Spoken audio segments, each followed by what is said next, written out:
পূর্বাচলে Bangladesh China friendship exhibition সেন্টারে পঞ্চমবারের মতো আয়োজন করা হয়েছে ৩০তম ঢাকা আন্তর্জাতিক বাণিজ্য মেলা। বিএনপি চেয়ারপারসন ও সাবেক প্রধানমন্ত্রী বেগম খালেদা জিয়ার মৃত্যুতে ৩ দিন রাষ্ট্রীয় শোক পালনের কারণে দুদিন পিছিয়েছে মেলা। শনিবার প্রধান উপদেষ্টা ড. মোহাম্মদ ইউনূসের মেলা উদ্বোধন করার কথা। এবারের মেলায় দেশ-বিদেশের ৩০০টি স্টল স্থান পেয়েছে। তবে অর্ধেক স্টল নির্মাণ কাজ এখনও বাকি। রং তুলির আঁচড়ে দৃষ্টিনন্দন করতে শেষ মুহূর্তে ব্যস্ত সময় পার করছেন স্টল মালিকরা। যারা স্টল প্রস্তুত করতে পেরেছেন, এখন তারা পণ্য সাজিয়ে দোকান পরিপাটি করছেন। সাজানোর কথা ছিল, এই যে আবার লেট হইল না 2 দিনের জন্য, এই জন্য কি প্রসেসিং কমাই গেছে আস্তে আস্তে। ভালো প্রস্তুতি নিচ্ছি এবং অনেক ছাড় দিচ্ছি, তো আমরা এ ধরনের কাস্টমার আমাদের কাছে আসবে।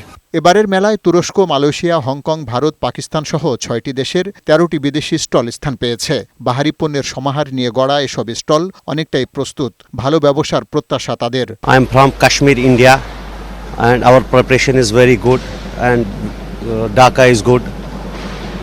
This exhibition is almost good. We came like 20 years, so that's why we are enjoying too much. The customers very lovely. We are very, kind. They are very kind for us.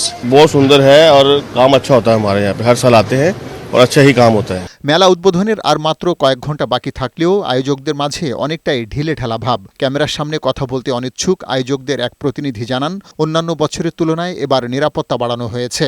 দর্শনার্থীদের নিরাপত্তা নিশ্চিত করতে বাণিজ্য মেলার আশপাশের এলাকা সিসিটিভির আওতায় থাকবে। নির্ধারিত সময়ের 2 দিন পরে মেলা উদ্বোধন হলেও পরবর্তীতে এই 2 দিন বাড়ানো হবে কিনা সে বিষয়ে জানাতে পারেনি কেউ।